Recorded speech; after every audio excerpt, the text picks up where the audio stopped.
사실 원래라면 전설이 되었을지도 모를 연예인들이 있습니다. 하지만 아내로 인한 불운에 발목이 잡혀 결국 모든 것을 잃고 말았죠. 단순히 잘못된 결혼 선택 하나로 인해 화려한 무대에서 완전히 사라져버린 스타들도 적지 않습니다. 자, 지금부터 세간의 이목을 끌었던 아내 때문에 몰락한 스타 TOP5를 함께 파헤쳐 보겠습니다. 4위, 아내 덕분에 호스트바 남편이 되어버린 박명수. 한때는 유재석의 그늘 아래 투덜대는 형 캐릭터로 반짝이던 시절이 있었습니다.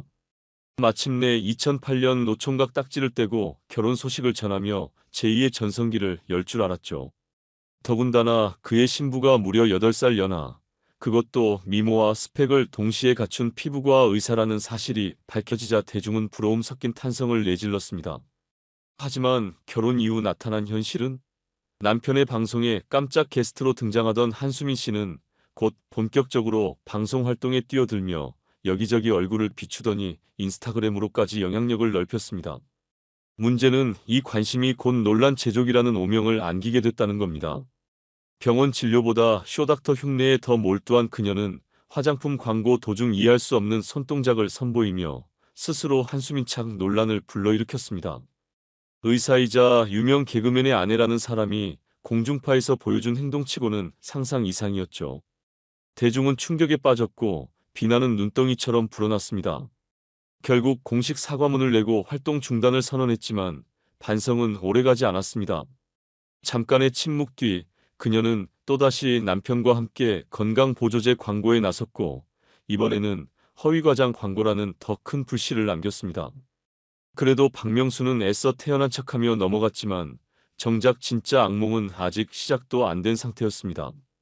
바로 아내의 호스트바 출입 의혹. 연예인 아내가 호스트바 사건의 중심인물로 지목되자 박명수는 순식간에 조롱과 비난의 표적이 되어버렸습니다. 30대 호스트 어씨는 한 여성이 자신을 미혼이라고 속이고 여러 차례 만남을 가졌다고 폭로했으며 나중에야 그 여성이 방송에 등장하는 유명 개그맨의 아내라는 사실을 알게 됐다고 주장했습니다. 그 이후 어씨는 사진과 영상을 빌미로 10억 원을 요구하며 협박까지 이어졌습니다. 호스트가 결국 구속되면서 사건은 일단락되는 듯 보였지만 세간의 눈은 여전히 한수민을 향해 있고 이 난처함과 여파는 고스란히 박명수의 몫이 되었습니다. 3위, 친구 아들과 불륜까지 저지른 아내를 2번이나 용서한 강남길의 기막힌 이야기. 한때 국민 삼촌이라 불리며 안방극장을 휩쓴 드라마 한지붕 세 가족의 주역 강남길. 하지만 그 따뜻하고 유쾌했던 이미지는 아내 홍영희의 상상 초월 사생활 스캔들 앞에 무너져 내렸습니다. 연예인 못지않은 미모로 주목받던 그의 아내는 남편이 심근경색으로 일찍 잠자리에 드는 습관을 교묘히 이용해 뻔뻔한 외도를 일삼았습니다. 그리고 그 충격의 현장을 다름 아닌 강남길 본인이 집 안에서 직접 목격하게 되죠. 믿기 힘든 장면 앞에서도 그는 아내를 용서하겠다고 결정합니다. 단, 조건은 단 하나, 다시는 만나지 않겠다라는 각서. 그러나 문제는 이 내연남이 유일한 상대가 아니었다는 점입니다. 더 충격적인 사실은 또 다른 불륜 상대가 바로 남편의 절친한 친구의 아들이었다는 것. 그것도 그냥 아들이 아니라 목사라는 직함을 가진 사람이었습니다. 신의 말씀을 전해야 할 목사가 친구의 아내와 불륜을 저지른 주인공이었다니 국민들은 경악할 수밖에 없었습니다. 그럼에도 불구하고 강남길은 이번에도 각서를 받고 넘어가기로 합니다. 하지만 그 종이가 결국 아무런 의미도 없는 휴지 조각에 불과하다는 걸 그는 끝내 깨닫지 못했습니다. 아내는 첫 번째 내연남과 여전히 관계를 이어갔고 이번에는 강남길의 친동생이 현장을 직접 덮치며 사건은 걷잡을 수 없는 파국으로 치닫습니다. 몸싸움 끝에 경찰까지 개입하게 되고 결국 경찰은 정당방위를 입증하려면 아내를 간통죄로 고소해야 한다고 조언합니다. 더 이상 버틸 수 없었던 강남길은 아내와 내연남을 간통죄로 고소할 수밖에 없었습니다. 결국 그는 돌이킬 수 없는 상처를 안고 모든 방송 활동을 중단, 아이들과 함께 영국으로 떠나 무려 4년간 은둔 생활을 해야 했습니다. 귀국 후 작가로 변신해 책을 펴냈지만 한때 국민의 사랑을 받던 국민 삼촌의 이미지는 영영 돌아오지 않았습니다. 2위는 스스로 비호감의 교과서를 써내려가고 있는 이휘재입니다. 한때는 정갈한 화법으로 개그계에서 보기 드문 주목을 받았던 그였지만 어느 순간부터 대중에게 철저히 외면당하며 추락의 길을 걷습니다. 그러다 슈퍼맨이 돌아왔다 덕분에 겨우 명맥을 잇듯 제2의 전성기를 맞이했죠. 하지만 정작 이 프로그램에서 주인공이 된 건 이휘재가 아닌 그의 아내 문정원이었습니다. 기품 있는 이미지와 성실한 태도로 대중을 매료시키며 남편을 압도하는 인기를 누리게 된 것이죠. 그러나 그 영광도 오래가지 않았습니다. 불시에 닥친 논란이 순식간에 모든 걸 무너뜨렸으니까요. 시작은 이휘재 가족의 아래층에 산다는 네티즌의 층간 소음 폭로였습니다. 문정원은 부랴부랴 사과문을 올리며 진화하려 했지만 내용은 사과라기보다 변명에 가까웠고 오히려 불에 기름을 끼얹는 꼴이 됐습니다. 그 이후 방송에서 매트 하나 없이 아이들과 떠들썩하게 뛰어노는 모습이 공개되자 여론은 급속도로 싸늘하게 얼어붙었죠.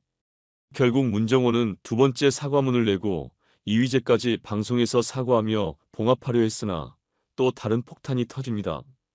에버랜드에서 아이들과 놀다 장난감 값을 결제하지 않고 나왔다는 폭로가 등장한 겁니다. 연예인 가족인데 설마 하던 사람들도 있었지만 사실은 문정원이 계산을 하지 않았고 직원이 자기 돈으로 메웠다는 사실이 드러나자 여론은 폭발했습니다. 결국 문정원은 차필 사과문을 올리고 광고와 SNS 활동을 모두 중단할 수밖에 없었습니다. 그리고 그 여파는 고스란히 이휘재의 발목을 붙잡았고 그는 다시금 국민 비호감의 나락으로 처박히고 말았습니다. 1위는 결혼과 동시에 이미지가 송두리째 무너져 흑화의 아이콘이 되어버린 김태우입니다. 한때 가드의 막내로 귀여움과 훈훈한 외모, 그리고 뛰어난 보컬 실력까지 갖춰 그룹과 솔로 활동 모두 성공 가도를 달리던 그는 결혼 후 단숨에 대중의 외면을 받으며 비호감으로 추락했습니다.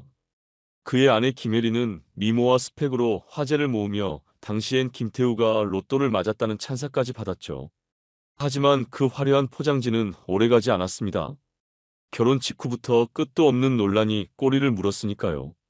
사람 만날 때마다 급을 따진다는 속물적 성향으로 유명했던 그녀는 언론 앞에서는 재력 학력 외모, 삼박자를 갖춘 완벽한 신부감으로 포장됐습니다. 그러나 실체는 충격 그 자체였습니다. 데이트 때마다 갈아타던 외제차와 온몸에 휘가 맞던 명품들은 모조리 빌린 것이었고 서울대 생명공학 박사 학력은 새빨간 조작이었죠. 방송이 나가자 네티즌들은 단숨에 그 허상의 주인공이 김태우와 아내라는 사실을 파헤쳤습니다. 그럼에도 당시 김태우는 속은 불쌍한 피해자 정도로 여겨졌기에 사건은 빠르게 수그러드는 듯 보였습니다. 하지만 진짜 문제는 그 다음이었습니다. 김태우가 차린 기획사의 경영을 아내가 장악하고 장모까지 본부장으로 앉히면서부터 추악한 민낯이 드러나기 시작한 겁니다. 소속 가수 길건과의 전속계약 해지 소송을 통해 회사가 사실상 김태우 아내와 장모의 놀이터였음이 밝혀졌습니다. 기존 직원들을 모두 내쫓고 자기 사람들로 회사를 채우더니 정사는커녕 막말과 인신공격까지 서슴지 않았다는 증언이 속출했죠. 길건에게는 계약금의 2배를 물어내고 나가라는 내용 증명을 보내며 관계를 파탄냈고 오랜 시간 가족처럼 지내던 김태우와 길건의 인연도 그렇게 끊겨버렸습니다. 결혼 이후 아내의 그늘 아래 완전히 달라져버린 김태우는 결국 업계에서도 고립됐습니다. 지금은 그를 섭외하려는 방송조차 드문 사실상 퇴출 1순위 연예인이 되어버렸습니다. 법망을 교묘히 피해갔다고 해서 면죄부가 주어지는 건 아닙니다. 사람이 사람이라면 차마 저질러서는 안 되는 일이 분명히 있죠. 오늘은 자신의 배를 불리기 위해 가장 가까운 이들을 철저히 이용해 먹은 연예인들을 살펴보겠습니다. 가까운 척하다가 뒤통수를 치고 믿음을 먹잇감 삼아 지인을 등쳐먹은 연예인 T.O.P.사. 이제 그 민낯을 공개합니다. 4위는 이혜영과 이상민입니다. 둘 중 누가 가해자이고 누가 피해자인지를 단정짓기 어려운 말 그대로 배신과 피해의 콤비라 불러도 손색 없는 관계죠. 1971년생 이혜영은 모델로 출발해 가수, 연기까지 손댔지만 데뷔 그룹 1730은 금세 해체되며 초라한 출발을 했습니다. 연예계가 체질에 맞지 않아 그만두려던 그녀는 DSP 이현 대표의 제안으로 듀엣 코코로 활동하며 잠시 반짝했을 뿐이었습니다. 1995년 당대 인기 그룹 룰라의 리더 이상민을 만나면서 두 사람의 악연 아닌 악연이 시작됩니다. 이상민이 먼저 대시했지만 내가 어리고 잘 나가는 남자랑 연애한다고 굽실거릴 수는 없다는 자존심 때문에 이혜영은 눈길조차 주지 않았다고 하죠. 그러던 중 나이트클럽에서 벌어진 폭행 사건. 이혜영을 희롱하는 남자들을 향해 상의를 벗어 던지고 싸움을 벌인 이상민의 용맹한 모습에 감동한 이혜영은 결국 마음을 열었습니다. 하지만 집안은 학력을 문제 삼으며 교제를 반대했고, 이에 이상민은 바쁜 와중에도 억지로 공부해 대학에 입학하는 노력의 드라마를 연출했습니다. 덕분에 두 사람은 8년 연애 끝에 2004년 결혼에 골인했죠. 하지만 동화는 오래가지 않았습니다. 단 1년 만에 파탄. 표면적 이유는 성격 차이였지만 실상은 충격적인 금전 스캔들이었습니다. 이혜영은 이혼 후 이상민을 고소하며 폭로했습니다. 결혼 직전 22억 원 넘게 빌려간 데다 그녀의 누드 화보 계약금까지 손에 넣었다는 것이었죠. 게다가 다른 사람에게 10억을 빌리면서 이혜영 이름으로 차용증을 꾸몄고 그녀의 인감을 도용해 고급 외제차를 할부로 계약한 뒤 돈을 갚지 않아 방송 출연료까지 압류당하는 사태가 벌어졌습니다. 법정 공방은 이어졌지만 이혜영은 그를 완전히 무너뜨리기보다 본인 문제에서 벗어나고 싶었던 듯 적극적으로 나서지 않았습니다. 사랑의 빚잔치는 그렇게 덮였고 남은 건 상처뿐이었죠. 그럼에도 2018년 이혜영은 예능 프로그램 슈가맨에서 이상민이 만든 노래를 부르며 그가 다시 음악적 재능을 보여주길 바란다는 쿨한 발언으로 시청자들을 놀라게 했습니다. 많은 이들이 대단하다며 박수를 보냈지만 정작 그 뒷면엔 기막힌 아이러니가 숨어 있었습니다. 현재 이혜영은 가정을 꾸려 안정적인 삶을 살고 있고 이상민은 70억 빚을 갚으며 여전히 방송에서 빚쟁이 캐릭터로 연명하고 있습니다. 누군가는 배신했고 누군가는 피해자였지만 결국 두 사람 모두 상처와 빚을 공유한 불운의 동업자였다고 보는 게 더 정확할 겁니다. 3위는 바로 무단 리메이크의 여왕 이은미입니다. 2007년 기억의 습작, 거위의 꿈 등 수많은 명곡을 만든 김동률은 SNS에 분노의 글을 남겼습니다. 인순이 선배의 거위의 꿈을 제외한 최근 내 노래 리메이크는 전부 허락 없는 불법 사용이었다는 폭로였죠. 실명을 적지는 않았지만 네티즌들이 가장 먼저 떠올린 이름은 단연 이은미였습니다. 당시 그녀가 낸 리메이크 앨범에 김동률의 노래 두 곡이 포함되어 있었기 때문입니다. 눈치가 빨랐던 건지 뜨끔했던 건지 이은미는 서둘러 해명을 내놓았습니다. 그런데 그 내용이 가관이었습니다. 평소 동률 씨 노래를 좋아해서 리메이크한 건데 녹음을 미국에서 하느라 허락을 못 구했다. 기분 나쁘면 지금이라도 앨범에서 빼겠다? 사과랍시고 내놓은 말이 오히려 꼬우면 말고 수준이었으니 누가 봐도 뻔뻔한 태도였습니다. 남의 창작물을 허락 없이 가져다 쓰고 돈까지 벌어놓고 최소한의 미안함조차 없는 태도는 이해 불가죠. 하지만 김동률은 정작 법적 대응조차 하지 못했습니다. 왜냐? 저작권협회의 기형적인 제도 때문이었습니다. 협회에 등록된 곡이라면 원작자 허락 따위 필요 없이 협회에 돈만 내면 리메이크가 가능했으니까요. 이 구조를 잘 아는 이은미는 원곡자에게 이런 방구도 없이 협회에 비용만 내고 곡을 가져다 썼습니다. 코앞에서 코업배인 김동률은 SNS에서 이름도 못 밝힌 채 분통만 터뜨려야 했습니다. 문제는 이게 한두 번이 아니라는 점입니다. 이은미는 과거에도 양희은의 사랑 그 쓸쓸함에 대하여 리메이크를 원했지만 거절당하자 나는 원하는 건 다 해야 하는 스타일이라며 무단으로 노래를 가져다 쓴 사실을 당당히 고백했습니다. 앨범에 수록된 한상일의 웨딩드레스, 송창식의 밤눈, 강승모의 무정 블루스, 정태춘의 떠나가는 배 역시 허락을 받았는지 의심의 눈초리가 짙습니다. 동료들이 피와 땀으로 만든 곡을 내 맘대로 가져다 쓰는 이은미의 태도.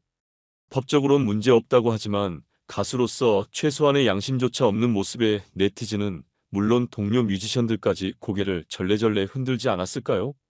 2위는 대한민국 대표 디바라는 수식어 뒤에 숨어있던 그림자, 바로 인순이입니다. 폭발적인 가창력과 무대 장악력으로 나는 가수다에서 전 국민을 울리고 찬사까지 한몸에 받았던 그녀. 그러나 화려한 무대 뒤에 숨어있던 건 탈세라는 추악한 진실이었습니다. 2008년 수억 원대 탈세 사실이 드러나면서 이미 한 번 추징금을 낸 전적이 있었지만 당시 인순이는 무지에서 비롯된 실수라며 고의성이 없었다는 변명을 내놓았습니다. 결국 형사처벌은 피했고 미납 세금만 내는 선에서 마무리됐습니다. 이쯤 되면 그냥 연예인 특혜 매뉴얼이라 불러도 무방했죠. 문제는 여기서 끝나지 않았습니다. 다른 연예인들은 같은 논란이 불거진 뒤 조용히 자숙하거나 재발 방지를 위해 조심했지만 인순이는 2016년 또다시 탈세 의혹에 휘말립니다.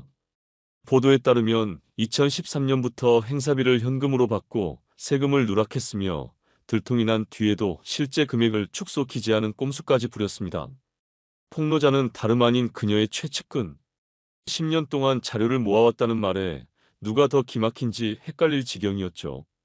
게다가 직원들의 급여를 부풀려 신고한 탓에 정작 직원들은 세금 폭탄을 맞았고 가족명의 차명 계좌까지 동원해 주변 사람들에게 세금을 떠넘겼다는 사실이 드러났습니다. 가수의 탈세가 아니라 거의 조직적 범죄에 가까운 수준이었죠. 재조사 과정에서 무려 10년간 누락한 세금이 60억 원이 넘는다는 추정치가 나오자 국세청은 결국 그녀를 검찰에 고발했습니다. 하지만 인순이 측은 곧바로 무혐의 처분을 받았다. 세금 부과는 부당하다고 취소됐다. 사건은 이미 종결됐다는 해명을 내놨습니다. 그런데 뒤늦게 밝혀진 사실은 충격적이었습니다. 무혐의가 아니라 혐의는 인정됐지만 공소시효가 지나 처벌만 피한 것이었죠. 이후 추가 세금 추징 여부조차 흐지부지 됐지만 이상하게도 인순이는 여전히 방송에서 활발히 활동했고 심지어 평창 올림픽 대사로까지 활약했습니다. 탈세 의혹으로 여론의 문매를 맞은 사람이 어떻게 이토록 멀쩡하게 활동할 수 있는지 많은 이들이 고개를 갸우뚱할 수밖에 없었습니다. 1위는 국민 가수라는 칭호를 등에 업고 살아온 이선희입니다. 세월이 흘러도 변치 않는 소녀 같은 목소리와 탁월한 가창력 덕분에 그녀는 늘 선하고 청렴한 이미지로 소비돼 왔습니다. 국민 가수라는 수식어가 과분하지 않다 여겨졌죠. 하지만 데뷔 40주년 기념비적인 해에 그녀를 기다린 건 찬사가 아니라 검찰 소환장이었습니다. 사실 이선희가 지금껏 믿음직한 멘토로 각인될 수 있었던 건 제자 이승기의 존재가 컸습니다. 고등학생 시절부터 잠재력을 알아보고 합수까지 감행하며 키워낸 스승으로 알려졌죠. 이승기가 국민 남동생으로 성공하자 그를 길러낸 스승 이선희 역시 자동으로 훈훈한 이미지와 신뢰를 챙겼습니다. 그러나 이 아름다운 사제지간의 민낯은 후크엔터테인먼트의 정산 논란으로 산산이 깨졌습니다. 18년간 음원 수익을 한 푼도 정산받지 못했다는 이승기의 폭로, 그리고 후크 권진영 대표의 내 이름 걸고 이승기 지으지응다라는 막말은 업계 착취의 실체를 드러냈습니다. 문제는 이선희의 이름도 그 한복판에 있었다는 점입니다. 후크의 임원으로 무려 14년을 몸담았으면서도 경영엔 관여하지 않았다는 변명만 늘어놓았으니 대중이 고지곳대로 믿을 리 없었죠. 결국 드러난 건 더 충격적이었습니다. 이선희가 후크와 오랜 세월 경제 공동체 관계를 유지하며 뒷돈을 챙겨왔다는 사실. 광고 수익에서 떼간 수수료 일부가 그녀 가족 회사로 흘러 들어갔고 자신이 세운 원엔터에는 보컬 교육비 명목으로 수십억 원이 정기적으로 지급됐습니다. 가족들을 회사에 입사시켜 퇴직금과 상여금까지 빼돌리는 치밀함까지 보였죠. 이렇게 흘러간 돈만 40억 원이 넘는다는 보도. 검찰은 그녀를 소환해 12시간 넘게 조사했고 법인카드를 사적으로 쓴 정황과 가족들의 동반 사용까지 드러났습니다. 그럼에도 불구하고 이선희 측은 대부분 사실이 아니다. 오해일 뿐이라며 시치미를 뗐습니다. 하지만 청렴결백이라는 이름으로 쌓아올린 40년의 이미지가 검은 돈과 뒷거래 앞에서 얼마나 허망하게 무너질 수 있는지를 보여주는 사건이었죠. 1위 장동건과 주진모. 1974년생, 올해 51세가 된 주진모의 본명은 박진태. 그는 날카로운 턱선과 뚜렷한 이목구비 덕분에 대한민국 대표 미남 배우라는 수식어를 얻었다. 원래 경찰 시험을 준비하다 우연히 모델로 발탁되면서 연예계에 입문했으니 말 그대로 외모가 인생을 바꿔놓은 셈이다. 이후 영화 댄서의 순정, 해피엔드, 미녀는 괴로워, 드라마 패션 70S, 사도 등을 거치며 13편 드라마에서만 51억이 넘는 출연료를 챙겼고 중국에서는 한 회당 5천만 원을 받을 정도로 주머니를 두둑이 채웠다. 2019년 그는 10살 연하 서울대 의대 출신 의사 민혜연과 결혼하며 또 한 번 언론의 스포트라이트를 받았다. 민혜연은 방송에도 자주 얼굴을 비추며 의학계 김태희라는 별명까지 얻었고 강남 유명 클리닉 원장으로까지 이름을 올렸다. 반면 1972년생 장동건은 올해 53세. 고원빈, 정우성과 함께 대한민국 3대 미남으로 꼽히며 말 그대로 잘생긴 남자의 대명사였다. 대학 입시에 3번이나 떨어지고 모델로 전향했지만 결국 MBC 공채 배우로 데뷔해 우리들의 천국, 마지막 승부로 대중적 인기를 끌었다. 실물이 더 잘생긴 배우라는 칭호까지 따라붙었다.